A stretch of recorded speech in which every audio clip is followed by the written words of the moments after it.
예화집에 나오는 이야기입니다. 그래서 좀 들어보신 분도 계실 거라 생각합니다.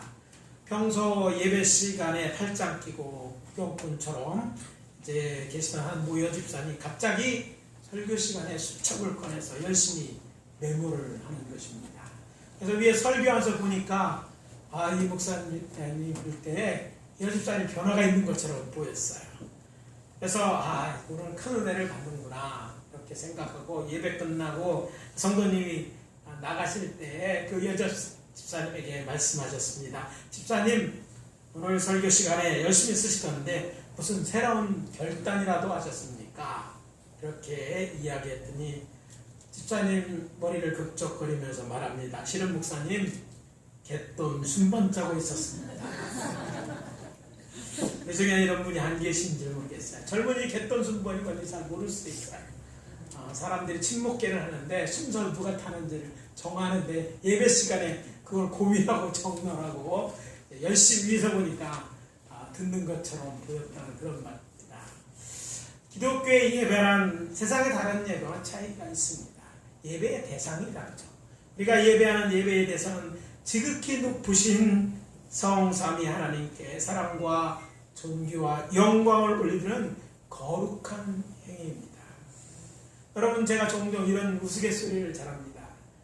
사람 말고 그래도 똑똑하다는 게 원숭이 아니에요. 바다에서 제일 똑똑한 물고기가 고래, 돌고래라고 하잖아요.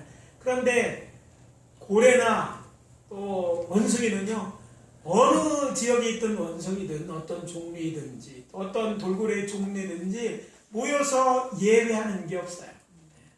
11시에 태평양 바다에 모여서 예배했다 들어본 적 있어요? 모이지도 않죠. 동물하고 사람은 달라요. 근데 사람은요, 물론 대상이 하나님이 아닐 수 있어요. 하나님을 잘 몰라서 그것이 무엇이든지 어떤 이런 돌이 되든지 보이지 않는 것이든지 어떤 형상이 됐든지 심지어는 이런 성신이 됐든지 그것들에게 예배하는 모든 어떤 인간의 집단이라도 그런 예배하는 흔적들이 남아있는 것을 알게 됩니다. 뭔가 다르지 않습니까? 그렇습니다. 달라요. 우리는 하나님의 형상대로 하나님의 영광을 위하여 창조된 것이 인간입니다. 하나님의 우주 만물을 아름답게 만드신 이유는 인간을 두시기 위한 것이었는데 그 우주 만물 중에서 가장 아름다운 것 첫 번째 낙원인 에덴 동산도 그 인간을 위해서 하나님께 창조하신 것을 우리가 알 수 있습니다. 그런데 그 인간을 왜 만들었느냐? 성경에 보니까 이사야 43장 하나님을 찬송하기 위해서 하나님께 영광을 돌리기 위해 만드셨다고 성경은 가르쳐주고 있습니다. 우리가 예배하는 성자 하나님 누구십니까? 우리를 사랑하사 죄인된 우리를 구원하기 위하여 우리 대신 십자가에서 죽음을 당하신 분입니다.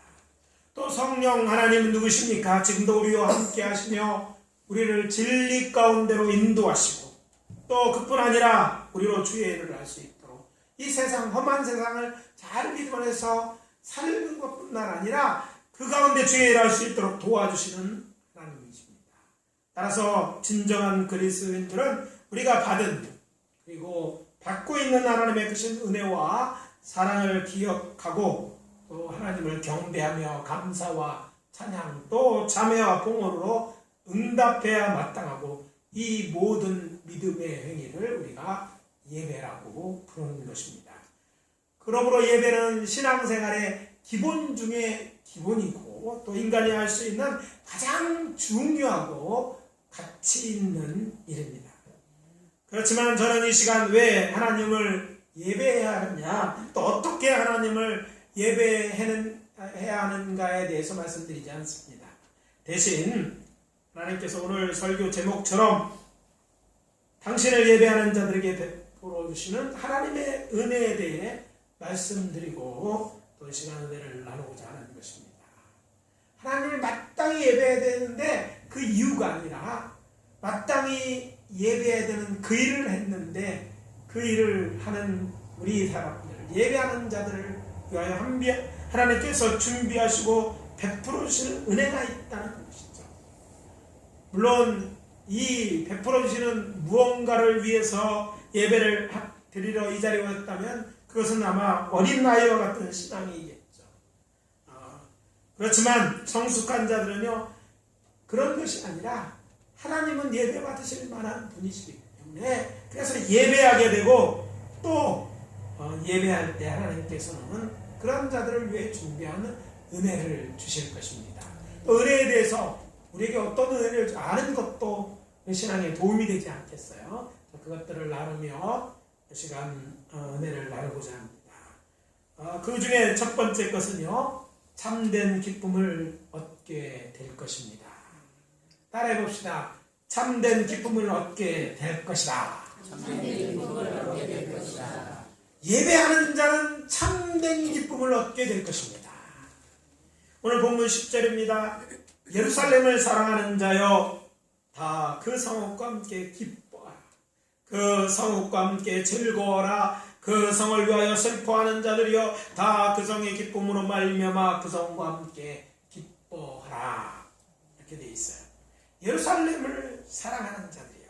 요한의 말씀을 이렇게 시작합니다. 그러면 예루살렘은 어떤 곳이냐? 안 가봐도 있어요. 저기 보면 지도에 예루살렘이라는 곳이 있죠. 지금도 현재 이스라엘의 수도이고 옛날에 그곳을 다윗이 통일 왕국을 이제 통치하기 시작할 때 이것을 점령해서 첫 번째 수도로 삼은 곳입니다. 다윗 왕국의 수도이죠. 오늘날 가도 예루살렘의 수도이기도 합니다. 그런데 이 수도를 사랑하는 사람들, 예루살렘을 사랑하는 자들에게 주는 말이 전부라면 오늘 이 말씀을 우리가 묵상에 그렇게 와닿는 것이 없습니다. 그렇지만 예루살렘이 장소적인 것을 넘어서 의미적으로 어떤 의미인지를 알면 왜 이것이 우리의 예배와 관련된 줄을 알 수 있습니다. 왜냐하면 예루살렘 이곳에 가보면요, 과거에 이곳에 무엇이 있었던지를 알게 돼요. 지금은 흔적만 남아있지만 그 성의 제일 중요한 곳은 다름 아니는 성전이 그곳에 있다는 거예요. 여호와 하나님의 이름을 두시기로 약속하신 그 성전이 있던 곳이 예루살렘 성이라는 곳입니다. 예루살렘을 히브리어로 하면 무엇이겠어요? 예루살렘 말하시는데 예루살렘이라고 할 수 있지만 히브리어 예루살라임이라는 뜻입니다. 그래서 예루살렘을 이제 우리나라뿐만 아니라 편하게 예루살렘이라고 불러요. 그래서 우리가 그 이스라엘에 부르는 히브리 노래 예루살라임 뭐 이런 노래가 있어요. 그러니까 예루살라임은 예루살렘을 의미하는 것인데 원래 의미는요, 평화의 소유다. 또 평화의 기초라는 말이 있습니다. 살렘, 샬롬 무슨 얘기했더니 평화라는 말 아닙니까? 그 평화라는 말이에요. 그래서 시편 76편 2절에는요, 이 도시를 살렘, 평화, 안전이라고 불렀습니다. 평화가 있는 곳. 왜 평화가 있어요? 하나님 안에서의 평화가 있는 곳이 바로 예루살렘입니다. 그래서 그리스도인들이 오늘 본문을 읽을 때 예루살렘의 도시의 예루살렘을 생각할 것이 아니라 예루살렘이 있는 곳, 즉 예배당이 있는 곳, 예배 장소로서의 교회를 가리키는 곳으로 생각할 때 큰 은혜가 있을 줄 믿습니다. 본문에 그러니까 사랑하는 자, 여호와를 하나님을 사랑하고 그분을 예배하기에 성전을 찾기를 사모하는 자, 우리 모든 믿는 자를 가르치는 걸 이해하면 이 말씀이 곧 우리를 향한 예배하는 자들을 위하여 어떤 은혜를 주는지 알 수 있다는 거예요. 근데 그 내용에 대해서 무엇이라고 설명하고 있습니까? 10절에 예배하는 자들에게 주는 큰 유익이며 또 우리가 사모해야 될 은혜가 이것입니다. 뭐예요? 사랑하는 자들아 그 성과 함께 뭐하라? 기뻐하라는 말이 나옵니다. 기뻐하라. 또 그 성읍과 함께 즐거워라. 또 성을 위하여 슬퍼하는 자들도 그 성의 기쁨으로 말미암아 그 성과 함께 기뻐하라. 기뻐하라는 말이 반복해서 나오는 것을 알 수 있습니다. 이 10절에만 기뻐하라는 말은 히브리어 수스라는 단어인데 이 단어가 몇 번이나 나오면 3번이나 나와요. 그리고 기뻐한다는 말에 비슷한 말이 뭐예요? 본문에는 즐거워라. 기쁨과 즐거움이 있는 곳이 바로 예루살렘이고, 예루살렘을 찾는 자들 그 기쁨과 그 즐거움을 얻게 될 것이라는 그런 내용의 말씀입니다. 따라서 이 말씀은요, 예루살렘과 함께 기뻐하고 즐거워하라, 예루살렘의 기쁨으로 말미암아 예루살렘과 함께 즐거워하라는 이 말씀은요, 하나님을 예배함으로 기뻐하고 예배로 기뻐하라는 말이 되는 것이죠. 주 안에서 참된 평화와 기쁨을 누리니 예배 가운데 있는 거예요. 예배는 물론 우리 하나님 앞에 영광과 존귀를 드리는 것이에요. 그런데요, 하나님을 영화롭게 하고 하나님 앞에 영광과 기쁨을 돌리는 놀라운 것은요, 내 것이 무엇인가 나가고 내가 뭐 헌신하는 것 같은데 내 빈자리에 하나님을 예배한 그 빈 마음 가운데 하나님을 힘껏 찬송한 그 마음속 깊은 곳에서부터 샘솟듯이 기쁨이 솟아납니다. 여러분이 교회에 나오는 것을 일주일에 한 번씩 교회 나와야 된다 이렇게 의무적으로 생각하면 굉장히 부담되는 거야. 한 달에 한 번 나와야 돼, 매번 나와야 돼. 이렇게 따지면 신앙생활이 힘들어져요. 그런데 예배를 드리는 그 시간이지만 그 시간 다른 곳에 세상 어느 곳에 채울 수 없는 기쁨을 경험하는 시간이라면 여러분 기쁨으로 나오게 될 줄 믿습니다. 하나님은요, 우리에게 기쁨과 평화를 주시기를 원하시는 분이기 때문에 우리에게 그것을 주려고 우리로 그 기쁨의 자리는 예배로 초청하고 있는 거예요. 왜 기뻐할까? 우리는요, 어떻게 만들어지면 흙으로만 만들어진 존재가 아니라 하나님의 생기고 생명이 된 자. 우리는 영이 우리 안에 있기 때문에 이 영이 살아난 자들은 하나님을 예배할 때 하나님의 영, 하나님께로 한 영이 통하면서 그 속에 하나님이 갖고 있는 기쁨이 우리 안에 가득 차게 되는 것이기 때문입니다. 우리의 참된 기쁨, 우리의 영혼 깊은 곳에서 흘러오는 이 기쁨은요, 하나님과 만날 때만 일어나는 거예요. 하나님을 예배할 때 그 안에 우리의 가슴 깊은 곳에부터 이 사랑이 채워지고, 그리고 그 안에서 나오는 기쁨이 우리의 삶으로 표현되고 우리에게 나오는 것이죠. 따라서 이것은 세상에서는 결코 여러분이 맛볼 수 없는 기쁨입니다. 세상에 우리를 기쁘게 하는 것들이 많이 있지만 우리의 영혼 깊은 것은 이 예배 속에 있는 기쁨과 바꿀 만한 그렇게 정말 기쁨, 그런 기쁨이 없습니다. 오직 이건 주님을 만날 때만 맛볼 수 있는 것인데, 저는 이 기쁨을 우리 사랑하는 이 자리에서 예배하는 모든 예배 성도님들이 한 주간, 매주간 2020년 매주일마다 한 주 더 빠보고 이 기쁨을 맡기며 신앙생활 하시기를 예수 그리스도 이름으로 축원합니다. 여러분 교회에 나오십시오. 뭔가 드려야 되고 그냥 넣는 것 같지만 마땅히 그것은 하나님이 우리에게 요구하시는 것이고 그것을 가져가시고 끝나는 것이 아니라 우리가 다른 곳으로 채울 수 없는 그 기쁨을 채우는 곳이기 때문에 여러분이 나와야 되고 또 나눌 때 이 기쁨을 누리게 될 줄 믿습니다. 그곳에 와서는 맛볼 수 있는 그것을 위해 나오십시오. 물론 이것이 아니더라도 우리는 나와야 마땅하죠. 하나님 우리를 만드셨고 그분은 우리 창조자이기 때문에 예배해야 마땅하지만 당신을 예배하는 자들이 이 기쁨을 맛보게 될 줄 믿습니다. 예수 믿기 전에는 이것이 뭔지 잘 몰라요. 예수님을 만나기 전에는 하나님의 은혜를, 흔히 말하는 은혜를 경험하기 전에는 그걸 느끼지 못하지만 이것은요, 맛본 자들만 알게 될 줄 믿습니다. 이것들은 경험하는 거예요. 아직 맛보지 못한 분이 있다면 이것을 한번 위에 간구하시기를 바랍니다. 하나님 저를 만나주세요. 하나님 저에게도 저런 기쁨이, 저분이 말하는 영적인 기쁨이 뭡니까? 그것 맛보게 달 기도하시고 정말 하나님의 마음과 이것으로 채워져서 모든 것이 달라지는 축복을 누리시기를 바랍니다. 지금은 침례교회 목사가 되신 분이 있어요. 네, 목사가 되신 분이 옛날에 고등학교 때 제 이제 1년 후배였었고 엑스포 교회라는 이제 큰 교회를 했던 목사님인데, 근데 옛날에 이제 그 공군 부사관이었어요. 우리가 이제 학교를 졸업하고 이 친구도 제가 중학교 이제 초등학교 졸업하고 중학교 때 졸업식 끝나고 졸업하는 줄 알고 교회 안 나온 것처럼 교회를 안 나오는 거예요. 근데 친구들이 다 예수 믿는 친구들이야.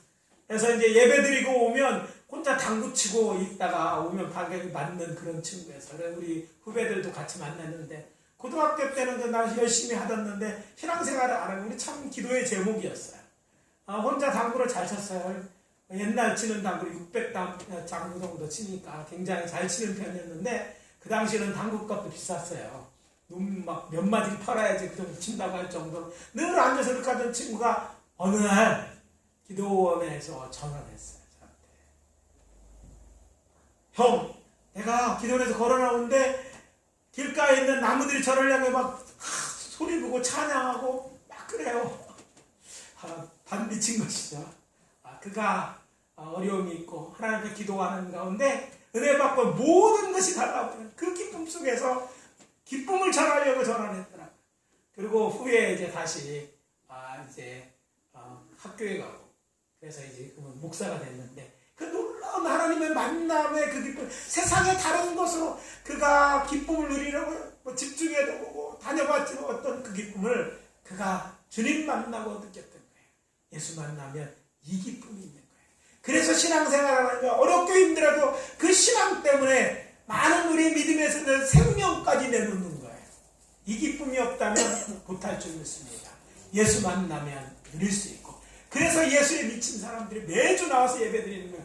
매주 주일만 나오고 수요일 날도 금요일도 나오고 맨날 예배드리며 사는 것처럼 예수에 미친 자로 사는 거예요. 이 기쁨을 경험하기 때문인데 특별히 예배가 그런 기쁨을 맛볼 수 있는 기회인 줄 알고 2020년 우리 사랑하는 성도들이 이 기쁨을 같이 누려서 늘 주님 안에서 이 기쁨이 이곳에서만 채워질 뿐 아니라 여기서 충만해지는 삶 속에서도 걸어가면서도 이 기쁨에 충만해 사시기를 예수 그리스도로 축원하는 것입니다. 두 번째, 심령의 만족을 얻게 될 것입니다. 따라해 봅시다. 심령의 만족을 얻게 될 것이다. 11절, 12절 너희가 젖을 빠는 것 같이 그 위로하는 품에서 만족하겠고 젖을 너희 빤 것 같이 그 영광의 풍성함으로 말미암아 즐거워하리라. 여호와께서 이와 같이 말씀하되 보라 내가 너에게 평강을 강같이 너에게 문나라의 영광을 넘치는 시내같이 주리니 너희 하나님 여호와께서 예배하는 자들에게 이렇게 큰 평강을 강같이 그리고 영광을 넘치는 시내같이 보겠다는 약속입니다. 그러면 뭐라고 얘기합니까? 너희가 옆에 안기며 그 무릎에서 누를 것이라. 이것은 어린아이를 보면 이 시편 이사야에서 기자가 뭘 얘기하는지 알았어요. 어린아이가요 엄마 품에서 엄맛을 먹고 만족스럽게 평안이 있는 것처럼 이 모습을 연상하면 충분히 이해할 수 있는 거예요. 젖을 먹어서 배는 부르고요 엄마 품에 앉아서 세상 어떤 들의 엄마는 제일 안전하고 평안한 곳이다. 그 안에서 이런 기쁨을 누리는 것 같이 예배하는 자들이 이런 심령의 만족감을 얻게 될 것이라는 그런 말씀인 것입니다. 아마 어린아이를 키워보신 어머니는 잘 아실 거예요. 또 모르더라도 아이 키우는 엄마 옆에 정말 잠들어 있는 아기를 본다든지 이렇게 만족하는 그 얼굴 속에서 세상 대심이 하나도 없어지는 그 속에서 그렇게 방긋하게 웃는 모습 속에서 이것을 경험하게 될 줄 믿습니다. 바로 이것, 봉해할 수 있는 이것들을 여러분이 어디서 하나님을 예배한다고 해서 하나님의 품 안에서 여러분이 마치 어린아이가 이렇게 젖을 먹고 또 그 안에서 만족하는 만족을 누리게 될 것이라는 것입니다. 심리적으로 보면 어머니 품에서 손가락을 주물락거리고 또 배부르게 먹고 있는 젖 먹는 최고의 안정과 만족을 누린다고 얘기합니다. 바로 이런 만족이 주의 전에 나와서 주님을 얘기할 때 이것이 하나님을 예배하는 하나님의 임재하시는 곳이기 때문에 하나님 임재 속에서 느끼게 될 것이라는 그런 말씀인 것입니다. 하나님을 예배하는 자는 이런 주님으로부터 하나님으로부터 오는 평안과 그리고 변하는 만족을 누리게 될 것입니다. 그것이 여러분 가슴 깊은 데서 마치 샘솟이 솟아나는 것을 느끼게 될 수 있음을 아시고 그런 것을 경험하는 예배가 되어주시기를 예수 그리스도의 이름으로 축원합니다. 예배하는 자들에게 이것을 주는 거죠. 이사야서 55장 1절 2절의 말씀입니다. 오라 너희 목마른 자들아 불러 나와라.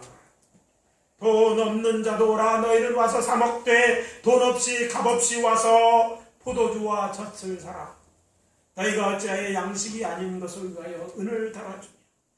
배부르게 못할 것을 위하여 수고하느냐. 내게 듣고 들을지어다.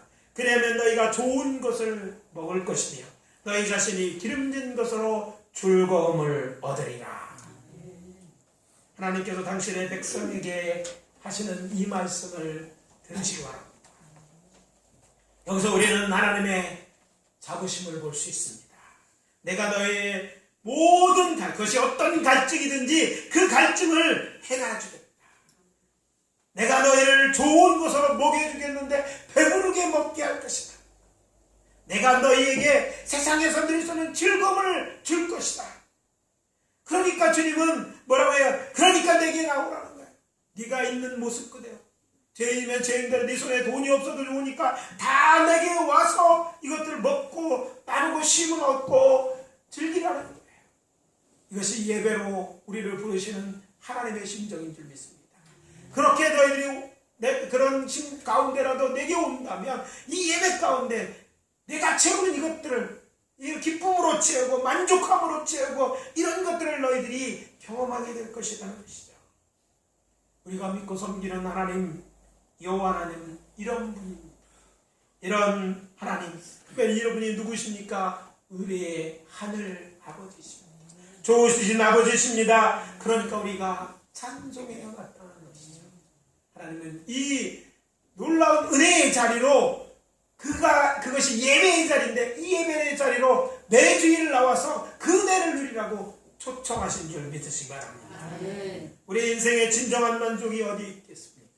어떤 사람은 게임이 만족을 준다 생각해요. 왜 먼저 게임했느냐. 젊은 세대는요, 젊은 세대부터 내리비에 꼬맹이까지 전부 이 스마트폰에 이제 길들여져 있어요. 거기서 만족을 느낍니다. 아니라고 생각하는 사람 남녀노소 구별이 없더라고요. 네, 이제 뭐 그런 기쁨을 주지만 그것만으로 모든 것이 다 채워지는 게 아니잖아요. 어떤 사람들은 운동을 좋아합니다. 근데 어떤 사람은 노래 부르기를 좋아하는 사람들이 있어요. 예. 사람마다 다 있어요. TV 영화가 좋죠. 아멘 아무나라네. 영화가 좋은 사람도 있고 또 연극도 괜찮아요. 다 나름대로 맛이 있어요. 다 우리를 정말 뭔가 도취력, 만족과 희열을 줍니다. 뭐 스피드도 좋고 그런 거 다 싫어요. 돈이 좋아요. 아멘 아멘. 이해했습니다. 왜 돈이면 다 되니 그런 거 어떤 것이 되는데 세상에 주는 만족 비하는 분명히 끝이 있습니다. 왜? 어떻게 할 수 있느냐? 그것을 많이 갖고 있는 사람, 뭔가 최고에 있는 사람들이 정말 그것 때문에 만족하게 있는 것. 그렇지 않은 걸 보게 됩니다. 돈을 많이 가진 사람들이 자살하고 많은 사람들이 인생이 허망하다고 얘기합니다. 더 쾌락을 누리려던 사람이 그것에 취하다 빠지다 보니까 인생이 망가지고 그래서 갈등하고 그래서 인생이 망하는 인생들을 볼 때마다 그것으로 인간은 참으로 만족할 수 있는 계속적인 기쁨을 만족을 줄 수 없는 것이라는 우리가 알 수 있는. 왜 그럴까? 앞에서 말씀드린 인간은 그렇게 동물처럼 창조된 게 아니에요. 우리 속에는 동물과 다르게 창조된 무엇이 우리는 영적인 존재이기 때문에 그것이 만족되어 다른 것으로 또 만족하며 기쁨을 누릴 수 있게 되는 거예요. 세상 것으로 만족할 수 없는 것들이 우리에게 있는데 그것이 채워지는 것 바로 하나님을 만나는 하나님을 만나고 하나님을 예배할 때만 채워지는 것. 그것이 다른 어떤 것으로들은 배고픔이나 갈급함이나 그 불만 모든 것들 다 녹이고도 많을 만큼 그렇게 되는 거예요. 여러분이 잘 아는 것처럼 화산 속에 있는 그 마그마 속에 어떤 돌이든지 다 녹지 않아요. 다 녹아지는 것처럼 그 주님 안에서 주님이 주시는 그것 안에서 참된 만족이 일어나는 것이죠.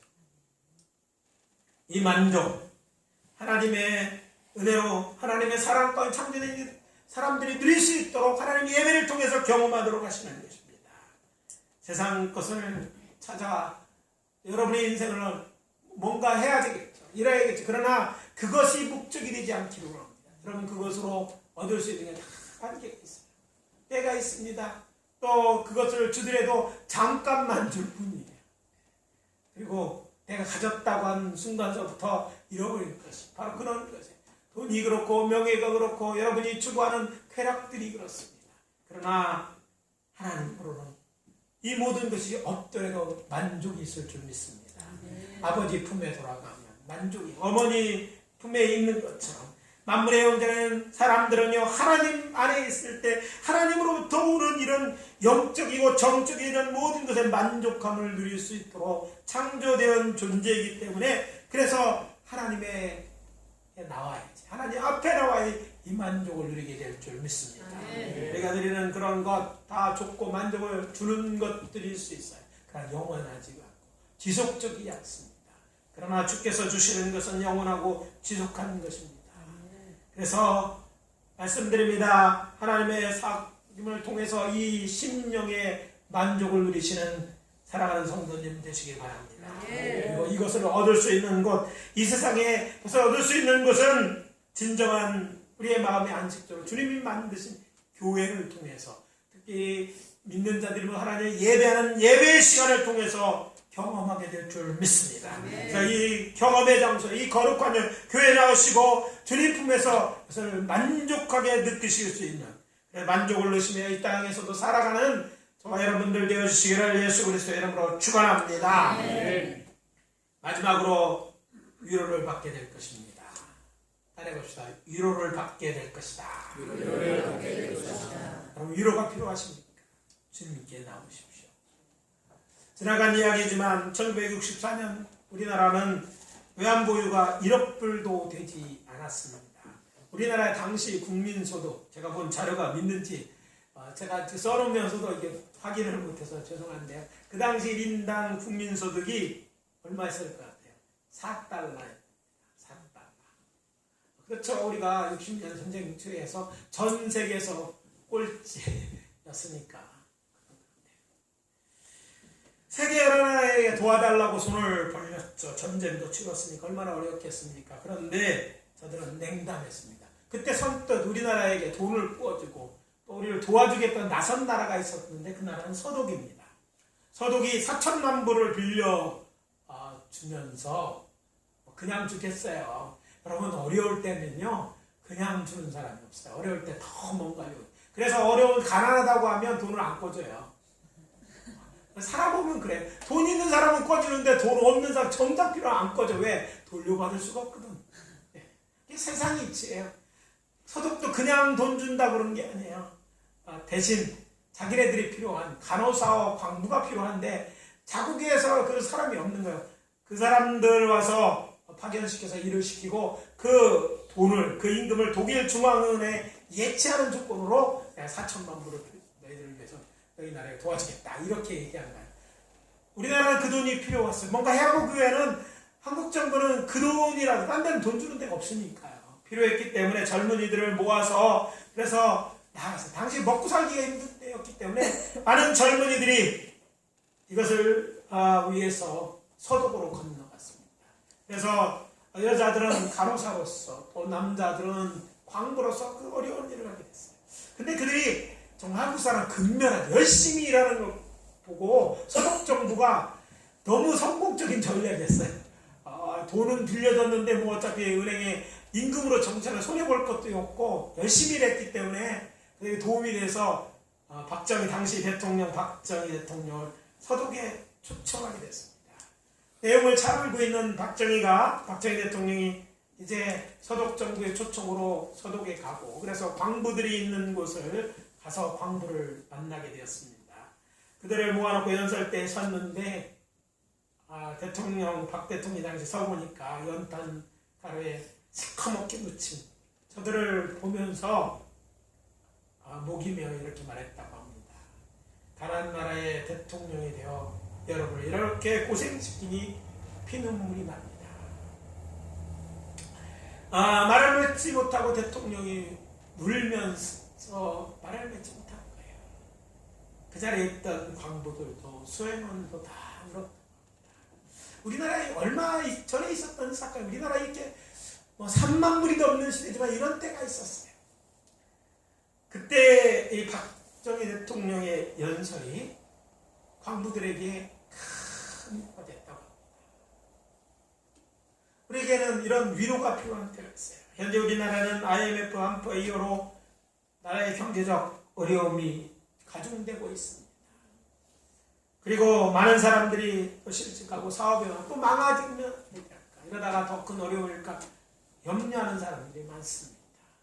어떻게 되든 태극기를 들든지 어디를 들든지 그래서 어쩌면 기대하면서 뭔가를 얘기해요. 안보적으로 불안해 있습니다. 뭐 여러 가지 어려움이 있는. 근데 IMF를 겪을 때 사람들의 필요했던 게 정말 무엇이었을까를 생각해 봤습니다. 물론 돈이 필요하고 많은 이들에게 직장이 필요했던 건 사실입니다. 뭐 원한다고 또 금방 이런 것들이 주어지는 것은 아니죠. 구할 수 있는 것도 아니었어요. 그런데 고통받는 이들에게 정말 필요한 건 뭐 한 줌에 뭐라든지 아니면 먹을 건 이런 것들이 아니었을지도 모릅니다. 일이 안 풀리고 오래 기다려야 되고 어떻게 살고 불안한 이때 정말 사람들에게 필요한 것은요 희망이 담긴 위로의 말이었지 않나 생각합니다. 될 수 있다면 희망이 있다면 그런 위로를 받으면 그 어려움에 힘을 내고 해낼 수 있을 것이라고 생각합니다. 외국에서도 우리가 아이들을 그 희망을 받대죠.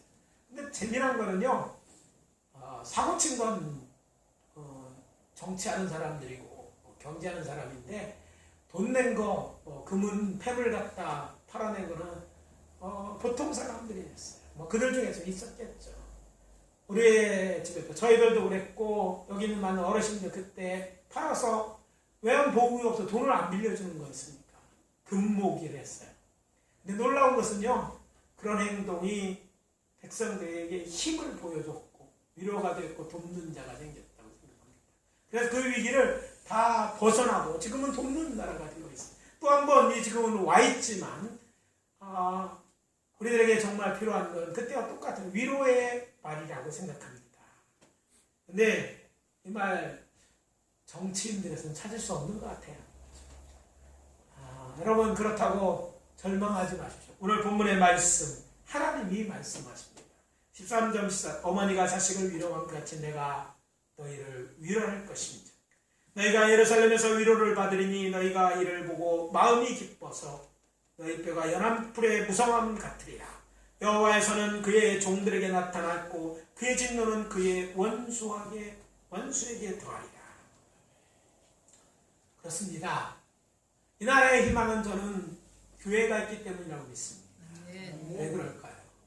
교회는요 하나님이 위로하시고 도와주시고 지키시는 하나님이시기 때문입니다. 우리가 믿고 섬기는 하나님, 이 나라가 잘 살게 된 것 지난번 얘기했잖아요.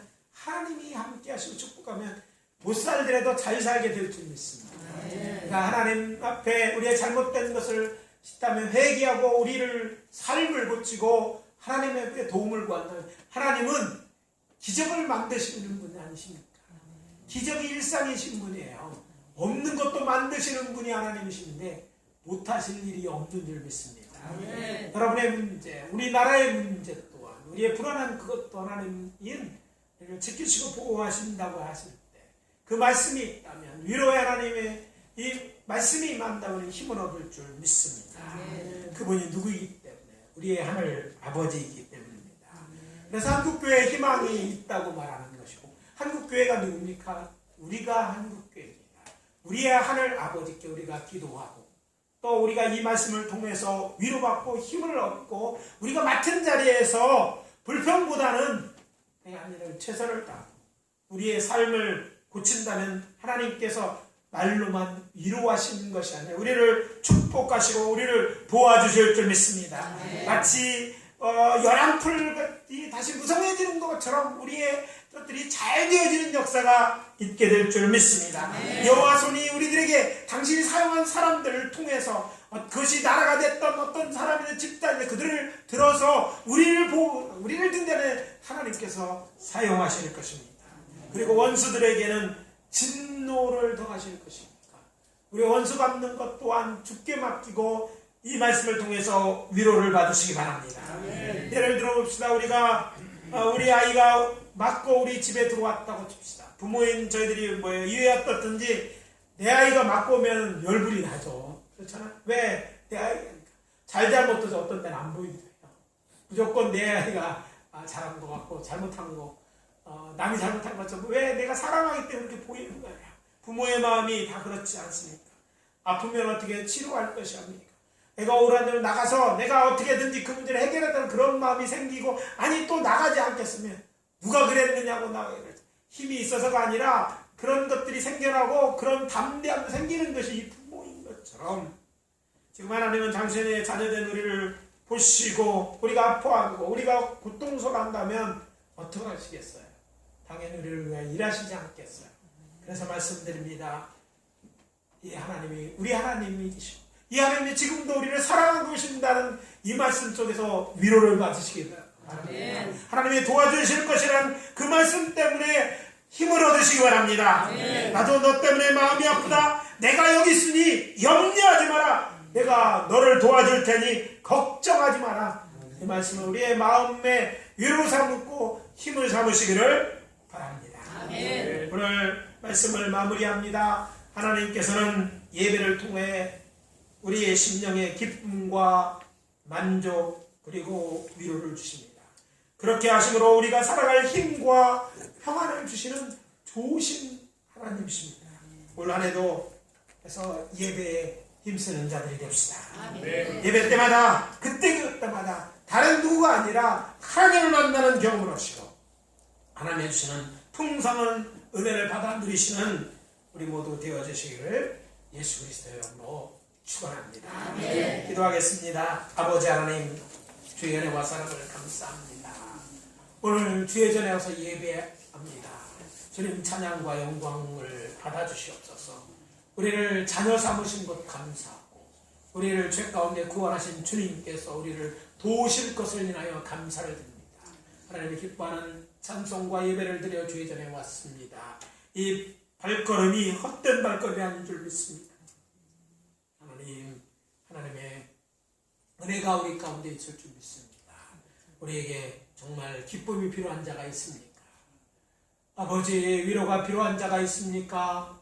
주여, 만족이 필요한 자들이 있습니까? 주여, 하나님으로 이 모든 것들이 채워지게 도와주시고 하나님 안에서 빛을, 소망을 보고 하나님의 하나님을 찬양하는 속에서 주께서 채우시는 우리의 심령 기쁨에서 솟아난 기쁨과 만족과 위안이 있을 수 있도록 인도해 주시옵소서. 우리에게 이런 은혜까지 주시니 감사와 영광을 돌리며 예수 그리스도의 이름으로 기도합니다. 아멘.